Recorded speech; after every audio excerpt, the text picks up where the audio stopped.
Today, we're going to be looking at a car that was once a common sight on the hard shoulder of the M6, but is now a common sight in your local scrapyard.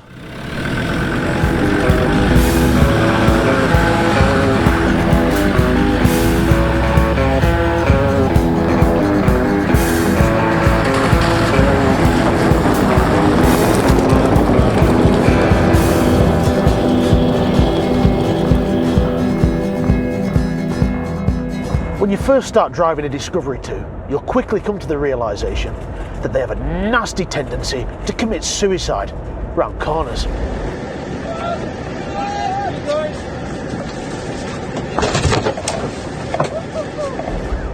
Rumour has it that when Fred Durst of Limp Bizkit wrote the lyrics to the song Rollin', he actually owned a Discovery 2.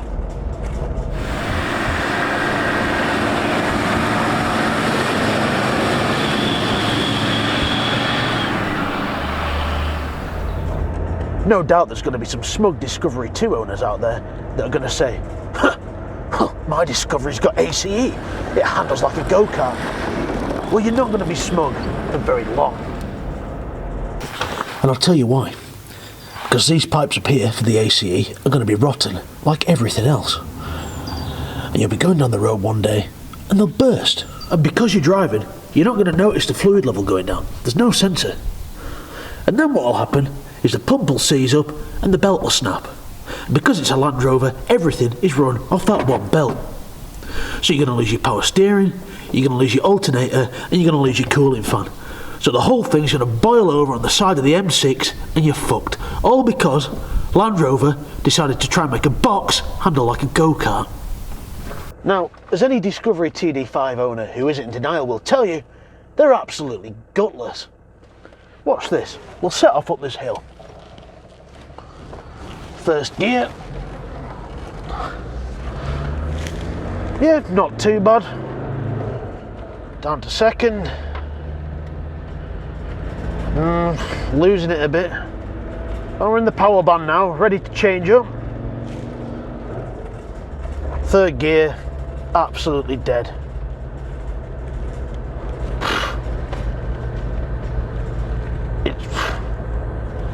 You're forever having to change down gear, otherwise you just can't get up hills. I honestly think a banana transit towing a cattle trailer full of stolen quad bags will have more go about it than this. So yeah, the Discovery is alright in the countryside, provided there's no hills.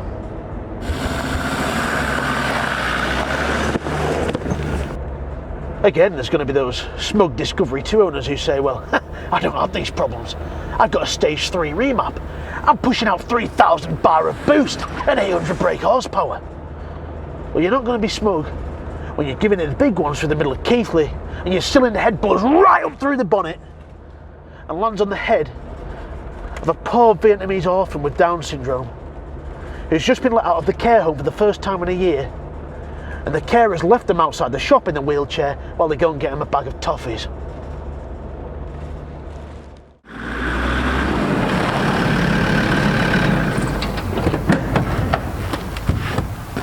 Now, as any self-respecting Discovery 2 owner will tell you, the chassis on these suffer from terminal rot. In an attempt to understand why, I've decided to do a little experiment. Now, this is a section of chassis of a Toyota Land Cruiser. And we're going to see what happens when we strike it with this hammer.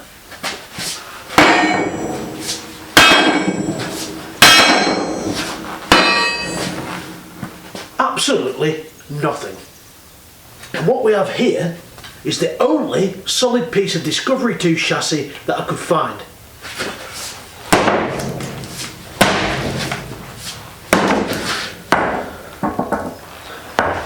Well, as you can see, it's actually made of lard. The only thing holding it together was the paint.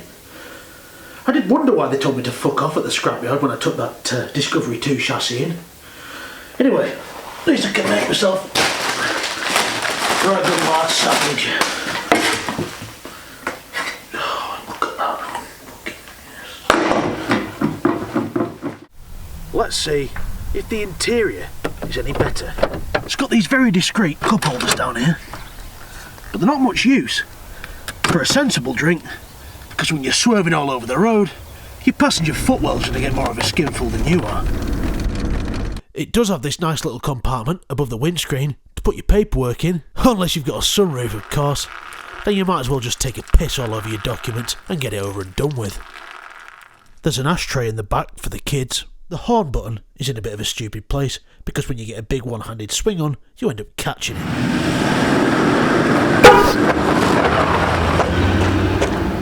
Unfortunately, this one does have a passenger airbag. Some people are lucky though, and have this very environmentally friendly bin area, which stops you throwing all your rubbish out on the side of the road. That collar isn't for his dog. In the back, I suppose all Land Rover owners really want to own a Land Cruiser, don't they? In the back, there's these very useful storage compartments, which can hold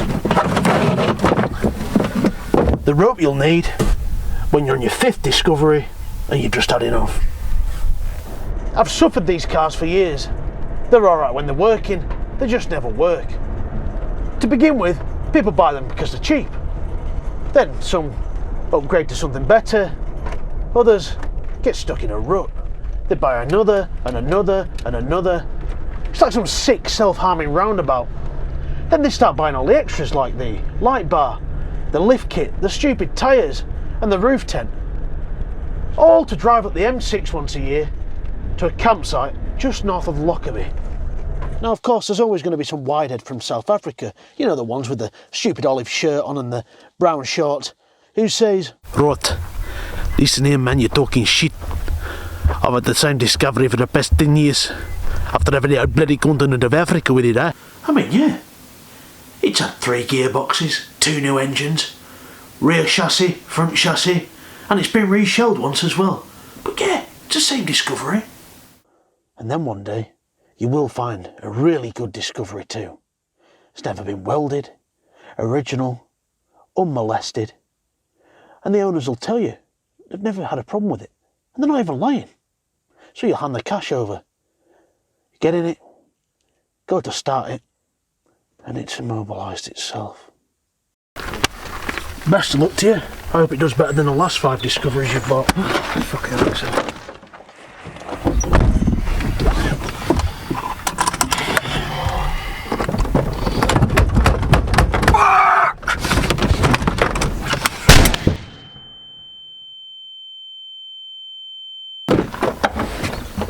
Are you after it? Come and clean this mess up, we're going to have to relist it.